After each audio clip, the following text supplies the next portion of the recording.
నమస్తే అమ్మా. నమస్కారం తల్లి. అమ్మ, ఇక మూడో రోజు అన్నపూర్ణాదేవిగా అమ్మవారు దర్శనం ఇవ్వబోతున్నారు కదా, ఈ రోజు ప్రాముఖ్యం గురించి వివరించండి. నిత్యానందకరీ వరాభయకరీ సౌందర్య రత్నాకరీ నిర్ధూతాఖిల ఘోర పావనకరీ ప్రత్యక్ష మాహేశ్వరీ ప్రాళేయాచల వంశ పావనకరీ కాశీపురాధీశ్వరీ భిక్షాం దేహి కృపావలంబనకరీ మాతాన్నపూర్ణేశ్వరీ. కాశీనగరంలో ఉన్నటువంటి కాశీపురాధీశ్వరి అయినటువంటి అన్నపూర్ణాదేవిని గురించి శంకర్లు చేసినటువంటి స్తుతి ఇది. ఈ నవరాత్రి మహోత్సవంలో కనకదుర్గమ్మ వారు అన్నపూర్ణాదేవి రూపంలో కూడా మనకి దర్శనమిస్తూ ఉంటారు. నిజమే, ఇవ్వాలి. అటు విజయవాడ కృష్ణానది ఒడ్డున ఉంది. కొంచెం అలా కొద్ది మైళ్ళ దూరం అలా పెడితే గోదావరి ఉంది. కృష్ణా గోదావరి మధ్యలో ఉన్న ప్రాంతం అంతా కూడా ప్రపంచానికంతా అన్నం పెట్టేటటువంటి అన్న పాత్ర లాంటిది. చక్కనైనటువంటి పంటలు పండి అందరికీ కావలసినటువంటి ఆహారం ఇచ్చేది. అన్నము ప్రాణానికి ఆధారం. అన్నం అంటే తినేది అని, తినబడేదని అర్థం. అన్నం ననింద్యాత్ అంటారు. అన్నాన్ని ఎప్పుడూ కూడా నిందించకూడదు. అన్నం ప్రాణానికి ఆధారం. మనం ఆ తగు మాత్రంలో శరీర పోషణ వరకు తిన్న వరకు అన్నాన్ని మనం తింటాం. ఎక్కువైతే అన్నం మన్ని తింటుంది. అదే కదా అనారోగ్యం చేసి. కనుక అటువంటి అన్నం మీద ఆధిపత్యం కలిగినటువంటి తల్లిని అన్నపూర్ణేశ్వరి అంటారు. అన్నం ఒక్కటే కాదు, అన్నం పూర్ణంగా ఉంటుంది. ఎంత కావాలో అంతగా. అన్నేశ్వరి అంటారా ఎక్కడన్నాను? రిపీట్, ఇక్కడ మాట దొర్లింది. అన్నేశ్వరి అని అంటారా ఎక్కడన్నా? అన్నపూర్ణేశ్వరి అంట. అన్నంతో నిండినటువంటి పాత్ర తన దగ్గర కలిగింది. కాశీనగరంలో అమ్మవారు ఒక చేత్తో ఇలా బంగారు పాత్రలో పాయసం పట్టుకుని, ఇంకొక చేత్తో తెడ్డు పట్టుకుని, కుతపకాలం అంటారంటే మిట్ట మధ్యాహ్న సమయం, ఎండ బాగా ఉండి సూర్యుడు నడినెత్తుకొచ్చే సమయాన్ని కుతపకాలం అంటారు. ఆ సమయంలో కాశికానగర వీధుల్లో తిరుగుతూ ఎవరికి కావాలంటే వారికి ఆహారం అలా వడ్డిస్తూ ఉంటుంది అని చెప్తారు అన్నపూర్ణేశ్వరి. ఇప్పటికి కూడా మనకి కాశీలో అన్నపూర్ణ మందిరం దగ్గర నిత్యాన్నదానం జరుగుతూనే ఉంటుంది.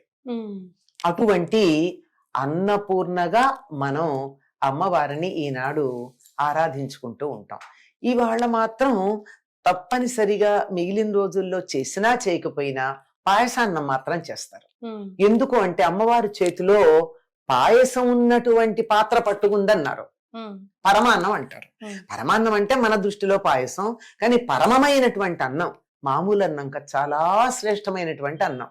అటువంటి అన్నాన్ని ఆవిడ ఆహారం తన చేతిలో పట్టుకుని అందరికీ వడ్డిస్తూ ఉంటుందని. ఇంకా ఎవరికి వడ్డిస్తుందమ్మా? అందరికీ అనుకుంటున్నారా? సాక్షాత్తు శివుడికే వడ్డిస్తుంది. శివుడు కూడా అలా భిక్షకి ఆవిడ దగ్గర అడుగుతారు. ఈ శంకర్లు ఏమడిగారు? ఏమడుగుతారంటే, మాతాన్నపూర్ణేశ్వరి కృపావలంబనకరే అని అంటూ ఎందుకు అడుగుతారు అంటే, జ్ఞాన వైరాగ్య సిద్ధ్యర్థం భిక్షాందేహి చ పార్వతీ. ఏం కావాలి మాకు? జ్ఞానము వైరాగ్యం అనే భిక్షలు కావాలి. ఊరికే కడుపు నిండే అన్నం కాదు మాకు కావాల్సిన జ్ఞాన భిక్ష. శరీరానికి ఏ రకంగా అయితే శరీర పోషణకి కావాల్సిన ఆహారం కావాలో, అలాగే మనస్సుని పోషించేటటువంటి ఆహారం కావాలి. అదేమిటో పోషించే ఆహారం? జ్ఞానం. మనస్సుని పోషించే ఆహారం జ్ఞానం. ఆ జ్ఞానం ద్వారా ఇదంతా పనికిరాదనేటటువంటి వైరాగ్యం, ఈ రెండూ కలిగించాలి అంటే అమ్మవారు మాత్రమే చేయగలదు. ఈ వైరాగ్యం అన్నింట్లో కన్నా అన్నం దగ్గర బాగా వస్తుంది. మీకు డబ్బు ఇచ్చారనుకోండి, ఎంత ఇచ్చినా ఇంకో 10 రూపాయలు ఇస్తే బానే ఉండి అనిపిస్తుంది. అవునా? అంటే చాలు అన్నట్టు అనిపించదు. ఒక్క అన్నం దగ్గర చాలు అనిపిస్తుంది. ఇంకా ఎక్కువ పెట్టి బలవంతంగా పెడితే బాబోయ్ వద్దనిపిస్తుంది. ఈ సంసారం కూడా బాబోయ్ వద్దనిపించేటటువంటి వైరాగ్యం సంసారం పట్ల రావాలి అంటే అన్నం పెట్టే అన్నపూర్ణేశ్వరి. అన్నం మీద మనకి అక్కర్లేదనే భావం కలిగించినట్టుగా ఈ సంసారం మీద కూడా అక్కర్లేదనే భావం కలిగించగలిగిన శక్తి ఆవిడికి మాత్రమే ఉంటుంది. కనుక జ్ఞాన వైరాగ్య సిద్ధ్యర్థం, జ్ఞానము వైరాగ్యము రెండూ కావాలి. భిక్షాందేహి చ పార్వతి, నీ దగ్గర అన్నం తీసుకుంటే మాకు జ్ఞానము వైరాగ్యము రెండూ కలుగుతాయి. మాతాచ పార్వతీదేవి, పితాదేవో మహేశ్వర. లోకంలో అందరికీ తల్లి ఎవరు? పార్వతీదేవి. తండ్రి ఎవరు? పరమేశ్వరుడు. కనుక వాళ్ళని ఏమంటాం మనం? జగత్మాత జగత్పిత అంటాం. జగతప్పితరవు వందే అని చెప్పి మన కాళిదాసు పాడాడు. అటువంటి మరి బంధువులు ఎవరయ్యా? అమ్మా నాన్న ఉంటే చాలు కదా. శివభక్తా, లోకంలో ఉన్నటువంటి శివభక్తులందరూ బంధువులే. వసుధ, ఈ మొత్తం అంతా, ఈ లోకమంతా కూడా నా ఇల్లే అని చెప్తారు. అంటే వసుధైవ కుటుంబకం అనేటటువంటి భావన మనకు కలిగించగలిగినటువంటిది అమ్మవారు మాత్రమే. ఆహారం ద్వారా మాత్రమే అది సాధించబడుతుంది. అందుకని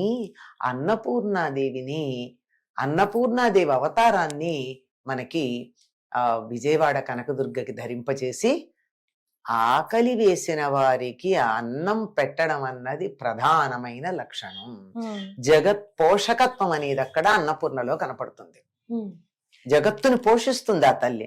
ఆ జగత్ పోషకత్వం కలిగించేటటువంటి ఆ తల్లి ఉన్నదే,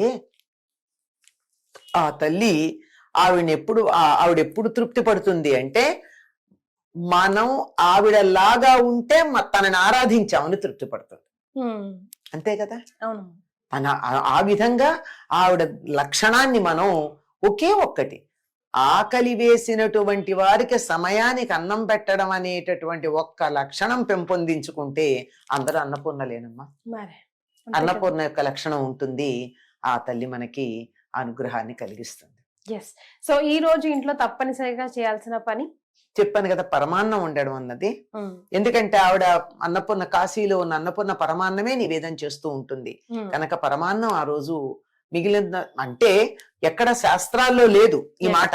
ఇప్పటికే మనం ఆవిడ చేతిలో పరమాన్నం ఉంది కనుక మనం కూడా ఈ రోజు పరమాన్నం వండేదంటే ఆవు పాలతో బెల్లం వేసి బియ్యంతో వండిన అన్నం పరమాన్నం.